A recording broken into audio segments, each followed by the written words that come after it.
Rack your look for summer now at Nordstrom Rack and save up to 60% on brands you love. We've got them. Rag & Bone, Vince, Stuart Weitzman, Calvin Klein, Kurt Geiger London, Madewell, Steve Madden, and Adidas. Score great brands, great prices every day at Nordstrom Rack. What will you find? Breezy dresses, easy tops, designer bags and sunglasses, sandals, swim and activewear, plus updates for your family and home. Get summer's best for less, up to 60% less, today at your Nordstrom Rack store. This is Optimal Finance Daily, episode 2298. How Many Toilets Do You Own? By Joel of 5amjoel.com. And I'm your host and personal finance enthusiast, Diana Merriam. Welcome back to Optimal Finance Daily, where every day I read and offer commentary on some of the best personal finance blogs on the web in about 10 minutes or less.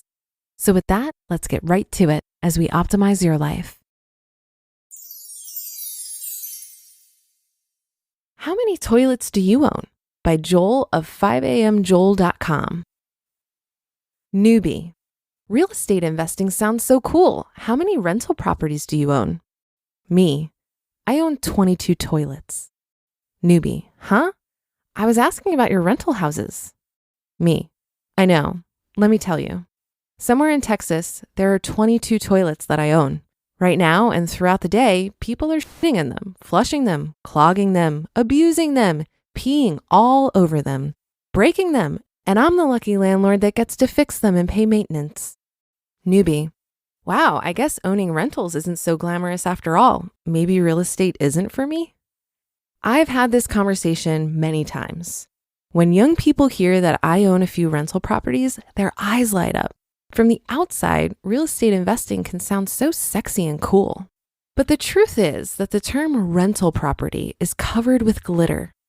Owning a rental property comes along with a whole lot of shit, literally. Rental property, aka toilet. I'm referring to rental properties as toilets for a few reasons. Number one, to expose rental properties for what they truly are. They're just assets. Number two, to extinguish any romantic attachment to real estate. Investing is about numbers, not feelings. And number three, because I think potty humor is funny, and I am cracking myself up while writing this. Don't get me wrong, I'm certainly proud of my investments. The toilets I own are making me money and slowly growing my wealth. But make no mistake, there is hard work involved, and my toilets will only perform well if I keep plunging them regularly. Here are a few other related conversations I have with new and young investors. The rent collection process. Newbie. I can't wait until I'm a landlord. Sitting back and collecting rent checks, rental income minus mortgage equals profits. Me. Actually, it doesn't really work that way. First, my property manager goes around and collects all the rent.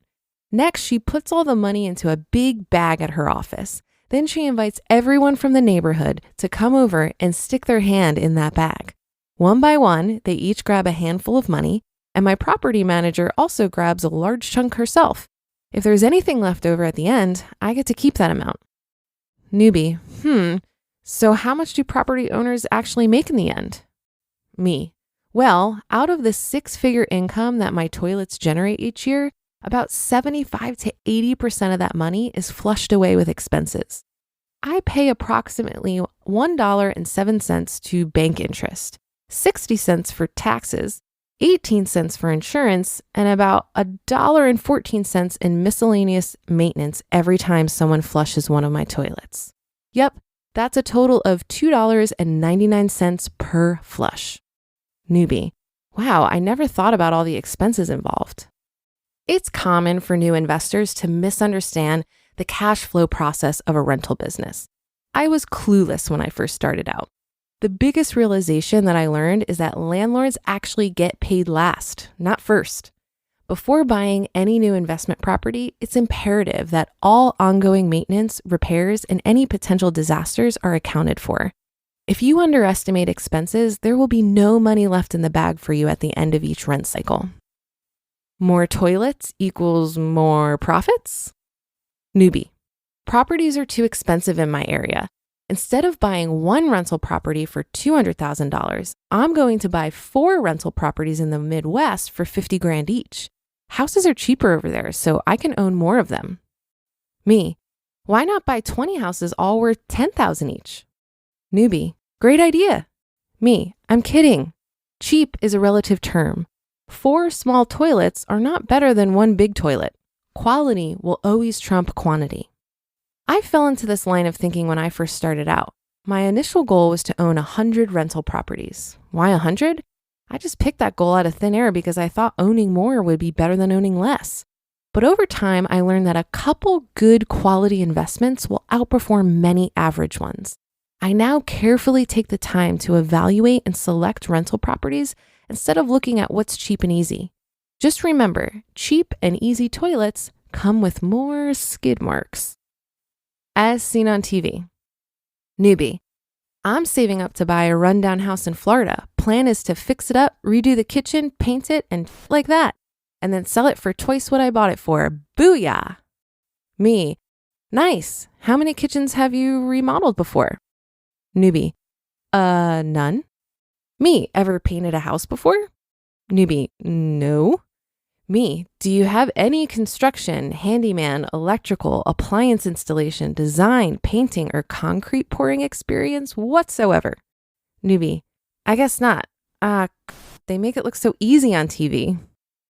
There's a perception that fix and flip investments are quick, easy, and always profitable.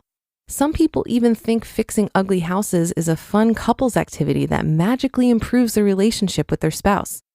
Unfortunately, all that smiling, laughing, and picking out paint colors you see on TV is just Hollywood trickery. Behind the scenes, it's a much different story. TV is for entertainment, not investment advice.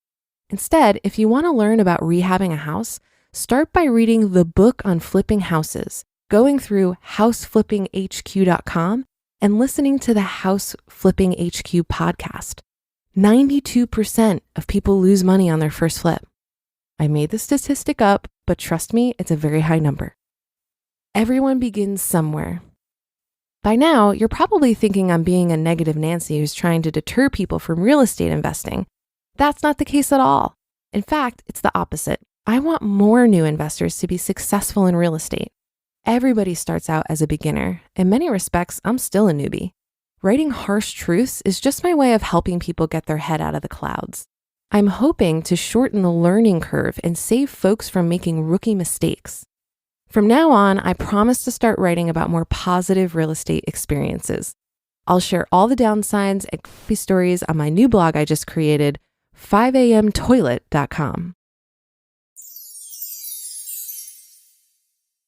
You just listened to the post titled, How Many Toilets Do You Own? By Joel of 5amjoel.com. Before AvidXchange, managing accounts payable took too much time and effort. Coding and reviewing invoices, tracking down approvals, the list goes on. But with AvidXchange, your AP is automated, so you can review and approve invoices anytime, anywhere. You'll gain greater visibility and control into your workflow, giving you time to focus on more important things. Experience the power of change. AvidXchange. Learn more at avidexchange.com. That's avidexchange.com. If you've recently bought anything, you've noticed that prices have gone up on almost everything. But thanks to our new sponsor, GoodRx, you can save on something particularly important, your prescription medications. GoodRx is the fast and free way to save up to 80% on the price of your prescriptions. All you need to do is search for your medication on the GoodRx website or app and show your discount at the pharmacy counter. It's that easy. Not to mention GoodRx is accepted at all major pharmacies. And even if you have health insurance, GoodRx may still beat your copay price. You know how much frugality means to me, how many ways I try to save, but never before have I seen a way to save on prescriptions. I really love GoodRx. It's extremely easy even for older friends or family that I've recommended it to. So for simple, smart savings on your prescriptions, check out GoodRx. Go to goodrx.com/OFD. That's goodrx.com/OFD. goodrx.com/OFD. I get the sense that Joel enjoyed writing this post just as much as I enjoyed reading it. I absolutely love his sense of humor. This article reminded me of the common advice to not invest in something you don't understand. So I appreciate Joel's urging to approach real estate investing with eyes wide open. I myself am considering adding real estate to my investment strategy over time, but not before I do my due diligence to educate myself.